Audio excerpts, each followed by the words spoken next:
dialogue, do we ever get an answer to the question, what is virtue? No, we never do. How about the question, where does virtue come from? Well, okay, we kind of get an answer there. It is, let me make sure I've got this right. Socrates says, virtue appears to be present in those of us who may possess it as a gift from the gods.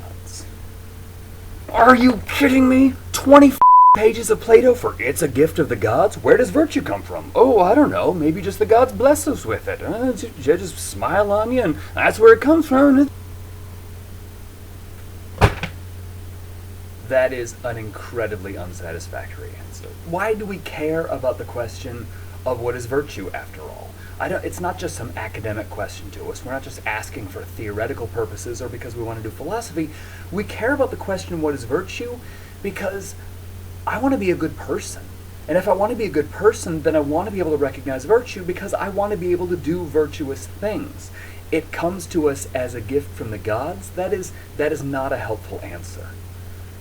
But here's the thing. Before we get too frustrated, I want you to think about if there is any particular question that we actually get a well worked out answer to, a whole theory for in this dialogue. Now, if you think hard, I think you'll recognize one, but here's the thing, it's not going to be a question about virtue. It's not the question, what is virtue? It's not the question, where does it come from, or how do we become virtuous?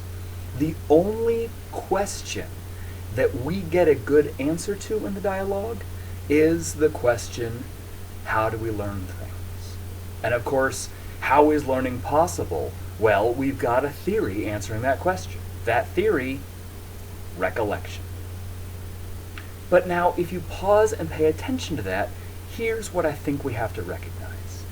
If this dialogue was a dialogue about ethics, if it was about virtue, it would just be a lousy dialogue.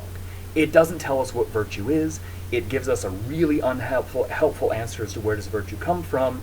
It just doesn't give us any good content about ethics. But this is just it. This is not a dialogue about ethics. This has always been a dialogue about epistemology. And if it's a dialogue about epistemology, notice now we get not just people having a conversation, but an author, Plato, offering us his theory, his answer to that question. How do we learn? Where does knowledge come from? How is it possible? That's what the theory of recollection does. And so this dialogue was never about ethics to begin with. It was always about epistemology. Why do they spend so much time talking about virtue? It's because virtue is simply a particularly hard thing to know about.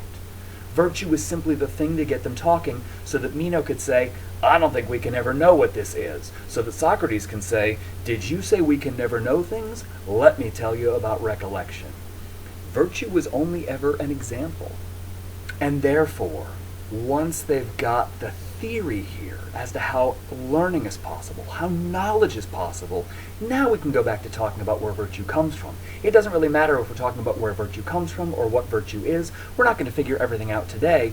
All we need to do now in this last part of the dialogue is show how we have a philosophical conversation.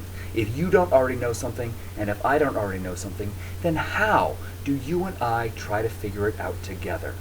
That's what this last part of the dialogue will talk about, and that's why we can just now go back to the question, where does virtue come from? Because the process is going to be the same here. Notice the word Socrates uses over and over and over again in this big block of text that comes out of his mouth. Hypothesis. What is a hypothesis? Well, we'd like to say it's an educated guess, but at the end of the day, that just means guess, right? And this is exactly how you and I are going to try to figure out something together if we don't already know what it is. We're just going to guess. And now once we've guessed, here's what we do.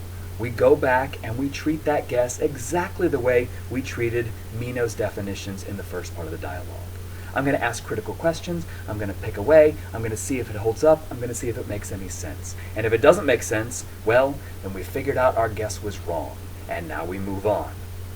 But if our guess holds up, then maybe that gets us somewhere. This is a philosophical method called dialectic. Dialectic is just this process of moving forward through picking apart bad guesses or picking apart previously held beliefs.